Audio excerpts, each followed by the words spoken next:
প্রিয় দর্শক, শুভেচ্ছা, আমন্ত্রণ জানাই মাল্টি লেভেল মার্কেটিং বিষয়ে আমাদের খোলামেলা আলোচনার অনুষ্ঠান MLM জিজ্ঞাসায়। আজ আপনাদের সাথে আছি আমি মিঠুন মুস্তাফিজ। আপনারা জানেন এই অনুষ্ঠানে আমরা বিস্তর আলোচনা করে থাকি বহুস্তর বিপণন ব্যবসা বিষয়ে উত্থিত নানা প্রশ্ন নিয়ে। বলাই হয়ে থাকে যে মাল্টি লেভেল মার্কেটিং বা ডিরেক্ট সেলিং এর আদ্য প্রান্ত নিয়ে অনুষ্ঠানে আলোচনা করা, এটি এক ধরনের জবাবদিহিতামূলক অনুষ্ঠান।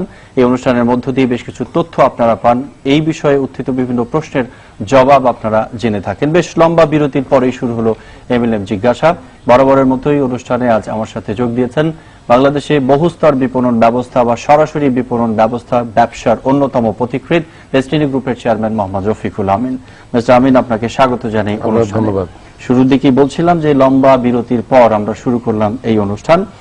আজ আমরা যেমনটা দেখেছি যে আবারও শুরু হয়েছে, কথা উঠেছে যে কয়েকটি direct multi level company destiny সহ আরো 4টি প্রতিষ্ঠান টাকা সরিয়ে নিয়েছে ব্যক্তিগত অ্যাকাউন্টে। শুরুর দিকে আমরা যেমনটা জেনেছিলাম যে ডেস্টিনি একাই প্রায় 5,000 বা প্রায় 6,000 কোটি টাকা সরিয়েছে। এখন ডেস্টিনি সহ আরো 4-5টি কোম্পানি যোগ হয়েছে, যেখানে 5,000 কোটি টাকার কথাই বলা হচ্ছে। যদি বিষয়টি আপনি খুলে বলেন। ধন্যবাদ। আসলে বিষয়টি আরো আগে আমি যতদূর জানি একই পত্রিকায় শুরু করেছে 5,000 কোটি, তারপরে সেটা 3,200 কোটি এবং সর্বশেষ যতদূর মনে পড়ে 1500 কোটিতে এসেছে। ধীরে ধীরে তাপমাত্রার মতো নিচে নামছে, আর এখন দেখছি আরো কমে গেছে। কিভাবে? যেহেতু 5টি কোম্পানি সহ 5,000 কোটি, তাহলে ভাগে আমাকে দেওয়া হয়েছে 1,000 কোটি। আমি বাকি 4টি কোম্পানির সম্পর্কে অবগত নই, কারণ ওগুলোর নিয়ন্ত্রণ আমি করি না, আমি ওগুলোর ব্যবস্থাপনার সাথে সম্পৃক্ত নই। তো ভাগে আমার যে 1,000 কোটি দেওয়া হয়েছে, প্রথমে আমি ওই গণমাধ্যমকে ধন্যবাদ দিব যে ওনাদের বোধোদয় হয়েছে যে 5,000 থেকে কমাতে কমাতে 1,000 পর্যন্ত আসছেন, আর কিছুদিন চেষ্টা করলে অ্যাকচুয়াল ফিগারে চলে আসবে। তো এখানে যে কথা বলছি, প্রথমে এই অভিযোগটা আমি বলবো যে এটা কি বলবো, এটা আপনি যদি ওই গণমাধ্যমকে বলেন যে আপনি এটা কোথা থেকে বলেন, উনি সোজা উত্তর দেবে এটা আমার অনুসন্ধানী রিপোর্ট নয়, এইটা আমি একটি সরকারি সংস্থার একজন নাম প্রকাশে অনিচ্ছুক জ্বরে কাতর জরাগ্রস্ত ব্যক্তি বলেছেন। আমার মনে হয় বাংলাদেশে আজকে যতগুলো গণমাধ্যম ছিল সবগুলোতে কিন্তু একটা ইম্পর্টেন্ট নিউজ ছিল। ডেস্টিনিকে নিয়ে লেখার মতো এমন কোনো গুরুত্বপূর্ণ নিউজ এটা নয়, কারণ ডেস্টিনির ব্যাপারটি দুদকে তদন্ত হয়ে মামলা হয়েছে, এইটা এখন বিচারাধীন। সবাই আমরা জানি কিছুদিন আগে মামলাটি হয়েছে, আপনারা তাতে জামিন পেয়েছেন। জামিন পেয়েছি। আপনারা ভালো করে জানেন কোন একটা বিষয় যখন তদন্ত হয়ে মামলা হয়ে বিচারাধীন থাকে বা আরো পুনঃ তদন্ত থাকে, তখন গণমাধ্যমের কিন্তু একটা জিনিসই টার্গেট থাকে যে রেজাল্টটা কি, এর ভিতরে কিন্তু আর টুইস্টিং করার কোনো দরকার নেই। কিন্তু যে গণমাধ্যমটি কাজটি করছেন, আমার মনে হয় তাদের জনগণের প্রতি কোনো সমবেদনা নাই, কিছুই নাই। এই জিনিসটি লেখার আগে আমাকে একজন সাংবাদিক ফোন করেছেন, পরিচয় দিয়েছেন, আমি অমুক পত্রিকা থেকে বলছি, আচ্ছা আপনাদের এখন কি অবস্থা, আপনারা কি গ্রাহকের টাকা ফেরত দিতে পারবেন? তখনই আমি মেসেজটা পিক করলাম যে ওনারা দীর্ঘদিন যে লেখালেখি করছেন আসলে দুর্নীতি দমন করার জন্য নয় বা জনসচেতনতার জন্য নয়, একটা কেওয়াটিক সিচুয়েশন তৈরি করে মানুষের মধ্যে একটা হইচই লাগিয়ে দিয়ে মানুষকে এজিটেট করা, একটা প্রতিষ্ঠানকে ধ্বংস করা, বা মানুষ আপনি মনে করেন আজকে এই প্রতিষ্ঠানটি আল্লাহ না করুক যদি কোনো কিছু হয়ে যায়, একেবারে কম বেশি 2 কোটি লোক ক্ষতিগ্রস্ত হবে, কারণ 45 লক্ষ লোকের সাথে 2 কোটি লোক জড়িত প্রত্যক্ষ পরোক্ষভাবে। তাহলে এই সমস্ত লোকের মধ্যে যে একটা ভীতির সঞ্চার করে একটা, আমি বলবো যদিও এটা ব্যক্তি প্রতিষ্ঠান, কিন্তু আমি এটাকে বলবো এটা রাষ্ট্রকে হেল্প করছে, এটা একটা রাষ্ট্রের প্রতিষ্ঠানের মতো। কোনো লাভ নেই এই ধরনের গসিপিং নিউজ করা, কারণ এই নিউজের কোনো ভিত্তি নাই। এখন আমি উত্তর দিচ্ছি এই নিউজের কোনো ভিত্তি নাই। এখন আমি দাবি করছি ভিত্তি নাই, ঠিক আছে, আমার কথা সত্য না অভিযোগের কথা সত্য, এটা যেহেতু প্রক্রিয়াধীন বিচার তদন্ত হচ্ছে, তাহলে এটা নিয়ে বাড়াবাড়ি করে লেখার কি আছে? আজকে তো অনেক ভালো ভালো নিউজ ছিল, সেটাও করা যেত। আচ্ছা ঠিক আছে, যদি করতেই চাইতেন তাহলে ডেস্টিনিকে নিয়ে আলাদা করে করলে বেশি ভালো লাগতো, কারণ আপনি তো আমাকেই অপহরণ নিয়েছেন সবসময়। আমি মানে কি পুরা 45 লক্ষ লোক, এখানে ব্যক্তি রফিকুল আমিন ক্ষতিগ্রস্ত হওয়ার সম্ভাবনা খুবই কম। ক্ষতিগ্রস্ত হবে প্রত্যক্ষভাবে 45 লক্ষ লোক এবং সাথে পরোক্ষভাবে 2 কোটি লোক। দুর্নীতি দমন কমিশন আপনাদেরকে ডেকেছিল, দফায় দফায় ডাকা হয়েছে, আমরা জানি, গণমাধ্যমে খবরও দেখেছি, আপনাদেরকে কথা বলতে দেখেছি। তো এই জিজ্ঞাসাবাদে আপনারা কি বলেছেন আর কি বা জানতে চাওয়া হয়েছে দুদক থেকে? এই জিজ্ঞাসাবাদের শুরুতে আমি প্রথমে একটা প্রশ্ন করেছি যে আমার বিরুদ্ধে অভিযোগটা কি, মানে তাদের জিজ্ঞাসার শুরুতে আপনি আমি জিজ্ঞাসা করেছি আমার বিরুদ্ধে অভিযোগ কি এবং অভিযোগকারী কে।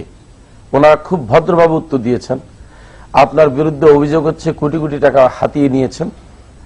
অভিযোগকারীকে বলছে কিছু গণমাধ্যম, আমাদের কাছে সরাসরি কোনো অভিযোগকারী নেই। এখন যেটা হবে, এখন দীর্ঘদিন আমরা সাফার করতে গিয়ে এখন 2-4 জনকে চেষ্টা করলে অভিযোগ করে তৈরি করা কোনো অসম্ভব ঘটনা হবে না। কারণ আপনাকে দেখতে হবে যারা ক্ষতিগ্রস্ত পক্ষ মানে ডিস্ট্রিবিউটর, তারা যথেষ্ট ধৈর্য ধরেছে। এখন তারা হয়তো এজিটেড হবে এইভাবে যে ঠিক আছে রফিকুল আমিন কিছু করছে না কেন, এটার প্রতিবাদ করছে না কেন, হ্যান্ড করছে না, কিন্তু তারা তো একটা জিনিস বুঝে না, এইটা একটা নিয়ম শৃঙ্খলার মধ্যে করতে হয়। কোন একটা অভিযোগ আসলে সেটা জবাবও কিন্তু নিয়ম শৃঙ্খলার মধ্যে দিতে হয়, কিন্তু সাধারণ পাবলিক কিন্তু এগুলোকে অনেক সময় মেনে নিতে পারে না। তাদের কথা হচ্ছে যে এটাকে আপনি অ্যাগ্রেসিভলি হ্যান্ডেল করেন।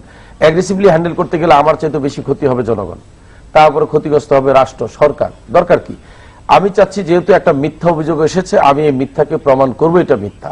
একটা ইন্টারেস্টিং কথা বলি, এটা যে মিথ্যা তার প্রমাণ কি দেখেন, আজ পর্যন্ত কোন গণমাধ্যম যারা এগুলো লিখছে তারা একটি ব্যক্তিকে দাঁড় করাতে পারেনি প্রত্যক্ষভাবে আমার বিরুদ্ধে, এবং সেটা তারা গল্প করে বেড়াচ্ছে। এবং কোন একটা ফোরামে তারা গল্প করছে এতদিন ধরে লিখছি ডেস্টিনির বিরুদ্ধে, একেবারে স্ট্যাম্প ফেলানোই যাচ্ছে না। তার মানে কি, ব্যাপারটা কিন্তু আমাদের ব্যাপারে কোনো অনুসন্ধানী রিপোর্ট করাও তাদের উদ্দেশ্য না। তাদের উদ্দেশ্য হচ্ছে একটা ব্যবসা প্রতিষ্ঠান বন্ধ করে দেবো, তাদের সুবিধা কি, দেশ ডুবে যাবে, ডুবে গেলে আবার কি, আমি তো আমার ঈর্ষা চরিতার্থতা করব। এই কাজটা করা হচ্ছে গোয়েবলসের থিওরি ফলো করে। আপনারা জানেন বিখ্যাত গোয়েবলস, হিটলারের যে লিডার জেনারেল, উনি বলেছিলেন একটা মিথ্যাকে তুমি 10 বার সত্যের মতো বলবা, তখন দেখবা মানুষ এটাকে সত্য বলে মেনে নেবে।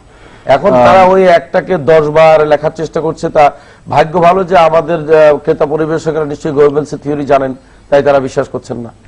তারা লিখছে বা বলার চেষ্টা করছে, এটা দুর্নীতি দমন কমিশনকে কোট করে বলছে যে সবচেয়ে বেশি অর্থ সরিয়েছে ডেস্টিনি ট্রি প্লান্টেশন লিমিটেড।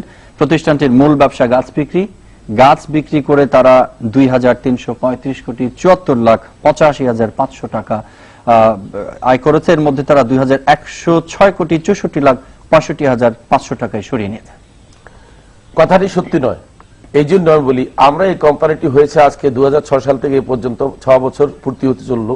এর ভিতরে আমরা কিন্তু 4-5টা এজিএম করেছি, এবং আমাদের প্রথম এজিএম বাদ দিলে পরে সবগুলো এজিএম কিন্তু পাবলিকলি গণমাধ্যমে প্রচার করা হয়েছে। তার আগে আপনার রেজিস্টার্ড আপনার অডিট ফার্ম দিয়ে অডিট করা হয়েছে।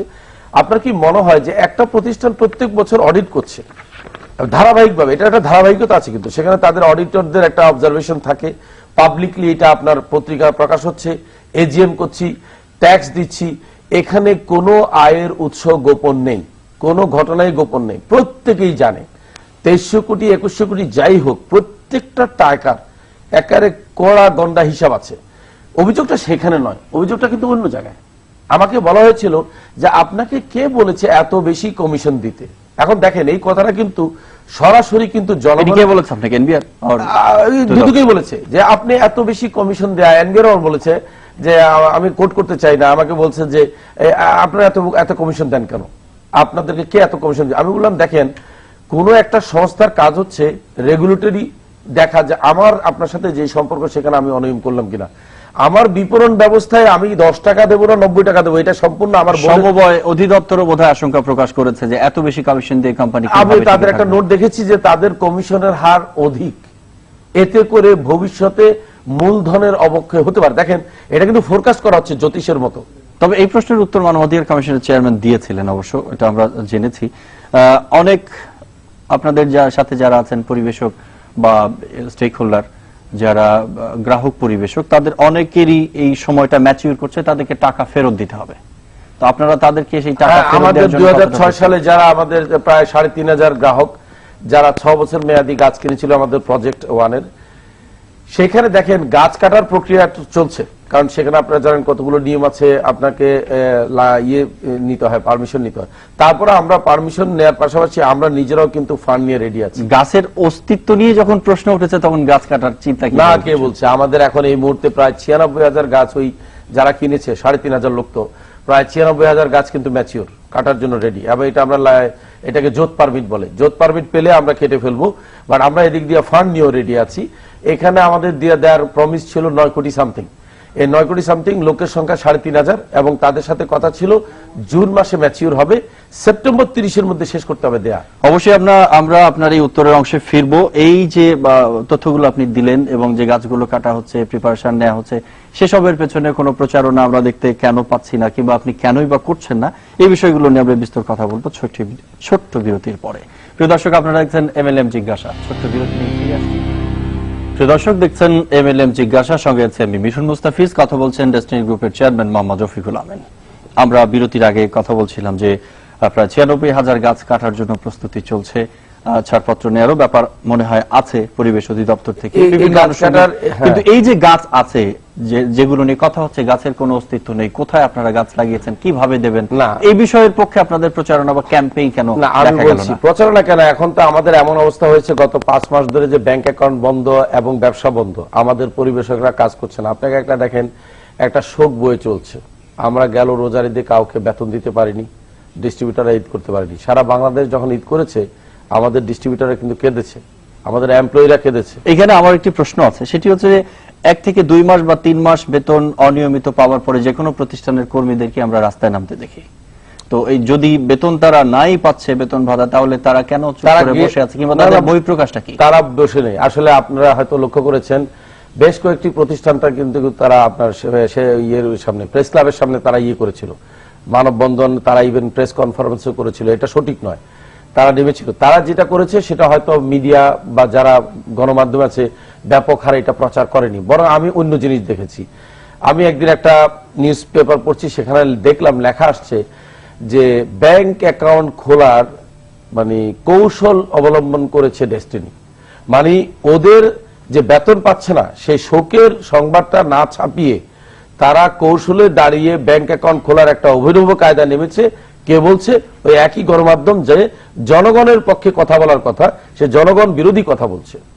আমি যারা জনসচেতন আছেন, যারা আসলে সমাজের বিবেক, আবার সবার কাছে অনুরোধ করব, গত 5 মাসের এই কয়েকটি পত্রিকার রিভিউ নিয়ে একটু পড়ে দেখেন কোন জায়গায় তারা জনগণের পক্ষে একটি কথা বলেছে কিনা। বরাবরই বরাদ দিয়েছে কোন একটি সংগঠনের। এখন সংগঠন আমাকে কি বলছে? দুদক আমাকে বলছে যে আমাদের কাছে আপনার বিরুদ্ধে সুনির্দিষ্ট কোনো অভিযোগ নাই, আমরা একান্তই তদন্ত করছি মিডিয়ার প্রেসারে। মিডিয়া আমাদেরকে রীতিমতো প্রেসার দিচ্ছে, এবং সেটা কিন্তু আপনারা খেয়াল করেছেন, দুদকের চেয়ারম্যান মহোদয় বলেই ফেলছেন ওপেন ইয়ারে যে তার বিরুদ্ধে কোনো অভিযোগ নাই, আপনারা আমাদেরকে বাধ্য করতেছেন। এখন কথা হচ্ছে সরকারকে বিভ্রান্ত করা, সরকারকে উত্তক্ত করা, জনগণকে রাস্তায় নামিয়ে দেয়া, এটা কিন্তু গণমাধ্যমের কাজ নয়। কিছু কিছু সাধারণ মানুষের কাছ থেকে তাদের মুখের কথা বা আলোচনা এমনটা আসে যে এর আগে এই ধরনের প্রতিষ্ঠান বা ব্যবসা প্রতিষ্ঠান বা কোম্পানি, তাদের বিরুদ্ধে একটানা লেখালেখি 7 দিন বা 10 দিনের মধ্যেই তারা ভূপাতিত হয়ে গেছে। কিন্তু এখনো পর্যন্ত এই যে 5 থেকে 6 মাসের টানা ডেস্টিনি লেখালেখি, আপনাদের ব্যবসা কার্যক্রম নিয়ে লেখালেখি, তারপরে আপনারা কিভাবে টিকে আছেন?